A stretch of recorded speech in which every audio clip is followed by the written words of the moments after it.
degree is not top notch, okay? When you look at the SMUs and TCUs and whatever, I competed with those guys. So if I competed with them for my degree back in '80, I know you guys can today. When I worked at IBM, I was on a select marketing team of 150 persons. I was the youngest person in the company with this particular job. We marketed $1 million transactions to IBM customers, okay?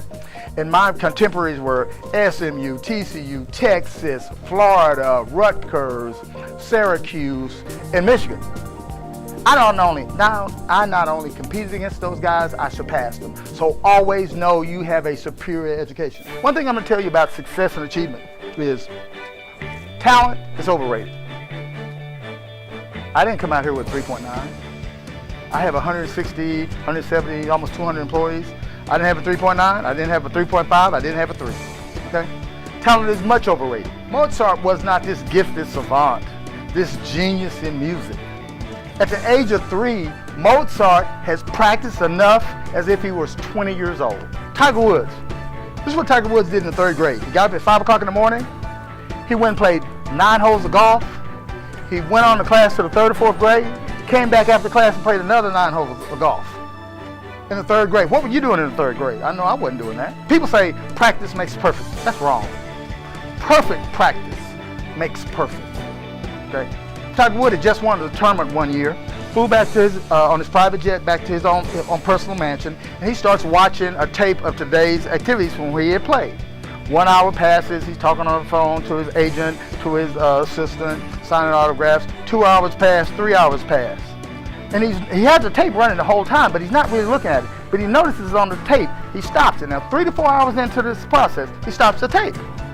He looks at it, he runs it back. He noticed that there's a flaw in his swing. It's 3 o'clock in the morning. What does Tiger Woods do? He gets on the phone, calls his golf coach and says, "Get over here now. I know it's a flaw in my swing. I gotta practice." And this is a person who makes $62 million a year in a year where he doesn't even win a tournament. There was a young man, I'll tell you a story. One young man once, he wanted to be very successful. So he approached this business guru and he said, "I want to be just like you. I want to make the money just like you." So the business guru said, "Okay, young man, you have to do what I tell you." He said, "Meet me tomorrow morning at 4 a.m. at the beach." So the young kid meets the business guru at 4 a.m. on the beach, but he has on a suit. First thing, he should have wore swimming trunks. So the business guru said, "Let's walk out to the water." So they walk out to the water waist high. And the young man says to himself, "What am I doing? You know, I'm trying to figure out how to make this money." So the business guru said, "Let's walk some more." It comes up to the shoulder. And the young man gets a little nervous because he can't swim, okay? And he walks a little, when it gets up to his nose, he turns around to leave, and the old man grabs him and pushes him underwater. He's flailing, he's swinging his arms, he's trying to catch his breath. And right before he loses it, the old man lets him up. He asked him, he said, "What did you want most when I had you underwater?" He said, "I wanted to breathe." He said, "You will only become successful when you want to breathe as bad as you want to be successful." That's the only time. When I usually say, "I'll do this or die trying." You know, when I became very successful, I lost everything. I told a class last year during Business Week, I didn't lose one BMW, I lost 2. I lost my wife, I lost my house, I lost my daughter, I lost everything. But I was gonna be successful in this business. I was gonna make it work or die trying. I went from losing everything to last May, we were recognized by Harvard as the 10th fastest growing inner city business in America out of 2,100 companies. You know how you beat your competition? Just show up. You beat 80% of the competition by showing up. You beat 85% of the competition by showing up on time. You beat 90% of the competition showing up on time, and showing up with a plan. But if you show up on time with a plan and the ability to execute, you beat 99% of the competition. You know, success, you know, you can go to Barnes & Noble, you can go to the library, you can find all these books, all these tapes on the secrets of success. There's no secrets. There's not a secret to success. Again, I didn't have a 3.9. I'm not this gifted person. I don't have any creativity. I don't have any special abilities, but I got two things. There's only two things you can control in your life. There's only two. You can't control if you're going to get the investors. You can't control if you're going to get the deal. You can't control if you're going to get to sign the contract. But there's two things you got control over. Your attitude and your work ethic. There's one thing I'm always going to do. I'm always going to outwork you. I'm always going to outwork you.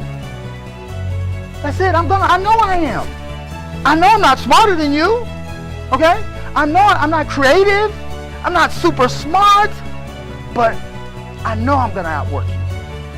There's certain words I don't even I don't even hear. If, maybe, can't. They don't exist to me. They don't even exist. I don't accept failure. What is failure? You know what? Most of us are afraid and fear making mistakes. But let me tell you what successful people do. They make a mistake, they embrace it, they learn from it, and you know what they do? They move on to the next mistake. Okay? They embrace it, they learn it, you know what they do? They move on to the next mistake. You can't be afraid of making mistakes. Okay? Mistakes stretch you. They make you learn. Okay, if I told you I'll pay your next semester of college, if I speak a Japanese sentence to you and you repeat it back to me correctly, it's impossible. Nobody in the room would do it. Not unless you speak Japanese.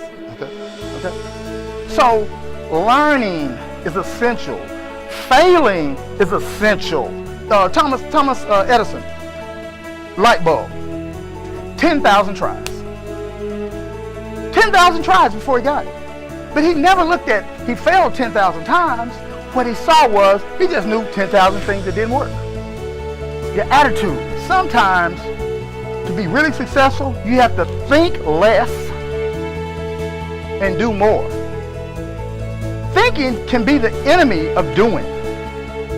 Okay? I heard a very famous man say this once. He said, do something even if it's wrong. Just do. Okay? Move. Act. Believe in yourself when nobody else does. Okay? When I lost everything, I had people just questioning my sanity. How would I want to go from this big IBM executive flying all over the country at this young age to cleaning toilets for this janitorial company? I questioned my own sanity. Okay? If I would have known it would have been this hard, I might not have done it. Okay? But I believed in myself. I don't care what the economy looks like. I don't care what the interest rate is. I don't care what's nothing. I don't care what's going on around me. I'm going to tell you a story. True story. I'm going to ask you a question first. Who in this room is going to be the 100th monkey? Okay? Let me tell you about the 100th monkey. In the early 50s, there was an island off the coast of Japan called Fukushima. And Fukushima was inhabited by hundreds of monkeys. Okay? And what the scientists found out was that these monkeys loved the sweet potato. Okay? It was sweeter and better than any other food on the island. So what they would do, they would fly over in planes, drop tons of sweet potatoes on the beach for the monkeys to eat. Okay? But the monkeys kind of noticed that with the sand and eating them, it was kind of gritty, but they continued to eat them because they were so good. So inexplicably one day, and they say women are smarter than men, a female monkey grabbed a potato and went to the beach and the water and washed it off and ate it. Gradually over time, more and more monkeys began to grab their potatoes and go to the water and wash them off. But for no reason scientists could explain, no reason that they could document, no reason how and why, at the 100th monkey, all the hundreds of monkeys on the island went to the water and washed their sweet potatoes simultaneously. But that's not the special thing. The amazing thing is, on an island 3 to 4 miles away, separated by space and time, as all those hundreds of monkeys at Fukushima washed their sweet potatoes, the other island, all the monkeys watch their sweet potatoes too at the same time. What I challenge you today is to be the 100th monkey, the one that changes the social landscape, the one that changes the political system, the one that finds the invention for the cure for cancer, the one that changes the world. Thank you very much.